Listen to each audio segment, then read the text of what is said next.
So jealous. Maybe he might even enjoy Taylor's music. I mean, so many of her songs seem like they were written specifically for him. In this case, pop artists are not competing. Rather, pop singer and former President Donald Trump is jealous of Taylor Swift. This is a classic case of celebrity rivalry. Watching it is very entertaining. Try to imagine yourself being so envious that you are unable to even enjoy the music of another person, particularly Taylor Swift. Don't blame me. You need to calm down. Is it over now? Now that we don't talk? Karma, red, we are never ever getting back together. You're on your own, kid, anti-hero, and of course his all-time favorite, which is me. Yeah. She has songs like Don't Blame Me and You Need to Calm Down that are really empathetic and almost ideal for Trump's circumstances. If only he could get over his jealousy. Let me present Jimmy Kimmel, the late-night host who has no qualms about making fun of well-known people. Thanks to Trump's self-proclaimed popularity war with Swift, Kimmel has no shortage of funny material. And who could resist? Meantime, Trump is focused on this battle against Taylor Swift. Trump's campaign team they've been working on ways to turn their cultural warriors against Taylor Swift in the event she decides to endorse Joe Biden. So if you're a Republican, I guess enjoy her music while you still can before the Ayatollah complaining declares a fatwa. Kimmel has been hilariously making fun of Trump with a combination of lighter humor and stinging satire.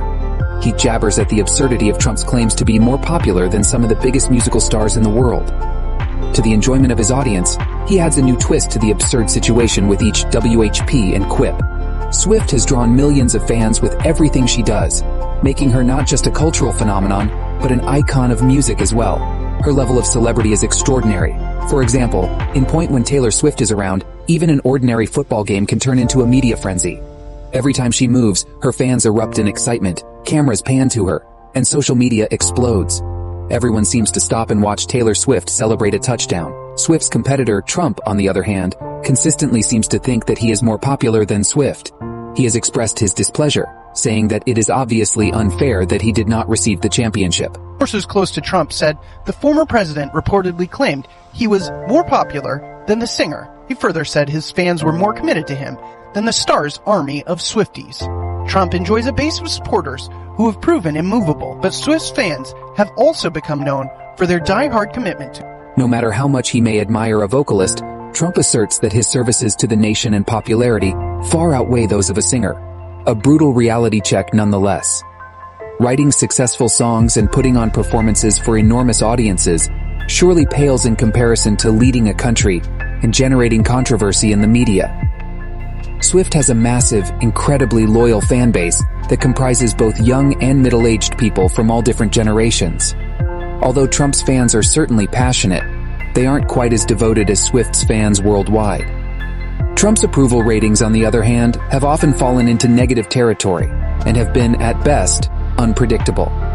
Let's investigate the fascinating and amusing realm of popularity competitions.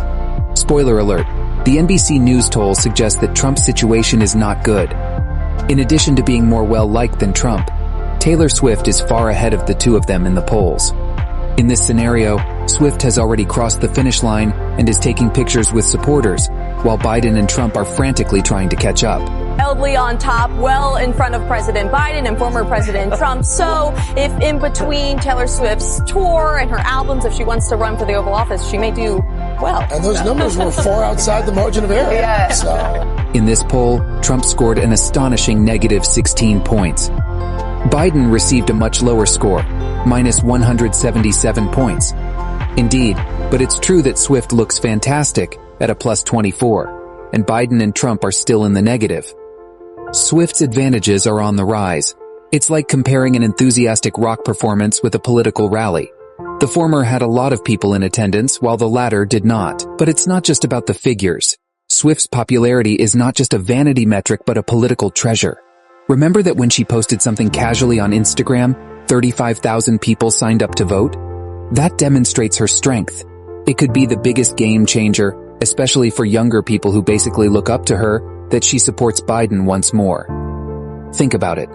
Swiftie, having heard their idol declare that would be a horrible situation for Trump, showed up at the polls ready to vote. Swifties swing the presidential election. President Biden's campaign apparently thinks so. Her support is the endorsement of their wildest dreams, according to the New York Times. And it's no surprise why. her reach is undeniable. I just want to point out, Taylor Swift is really popular among all voters. Her favorable rating is 70%. In a new poll, 18% of voters say they're more likely to vote for a candidate endorsed by Taylor Swift. Now let's speculate as to what would occur if Trump pursued Swift picture. People, in some cases, they're not people, in my opinion, but I'm not allowed to say that because the radical left says it's a terrible thing to say. These are bad. These are animals. And while blasting the auto industry's foreign manufacturing and embrace of electric vehicles, the former president making this comment. Now, if I don't get elected, it's going to be a bloodbath for the whole. That's going to be the least of it. It's going to be a bloodbath for the country. A top Trump advisor. While Trump is yelling on stage about how popular he is compared to Taylor Swift, the audience is bewildered and half expecting him to launch into a shake-it-off performance. It's a hopeless struggle, like trying to outshine the sun with a torch, but Swifties are mobilizing against him online in the meantime, equipped with memes and hashtags. We know that celebrities can kind of influence their supporters to engage in the political sphere in a way that maybe they wouldn't otherwise, or to mobilize people who are maybe not that into politics, but when the person that they're a big fan of says something about paying attention to politics, they might get engaged. The worst is not yet upon us. If Trump continues this ridiculous war, a sizable part of Swift's supporters, even if they lean left, will be conservative. He might have sour relations with these backers. Consider the reaction of traditional Swifties when they decide they can't back a man who denigrates their queen. In the close races in swing states, they may choose to abstain from voting altogether, or worse, change their political affiliation. This might have severe consequences.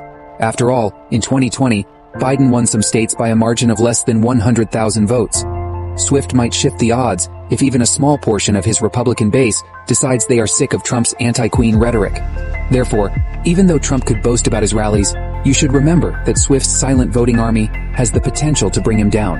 As part of an evil plan to re-elect Joe Biden, and Trump's taking this personally, Kanye West has been telling people he's saying, I'm more popular than Taylor Swift, and my fans are more committed than hers, which I have to say, if Taylor Swift told her fans to storm the Capitol on January 6th, they would have succeeded. They would be running the country right now.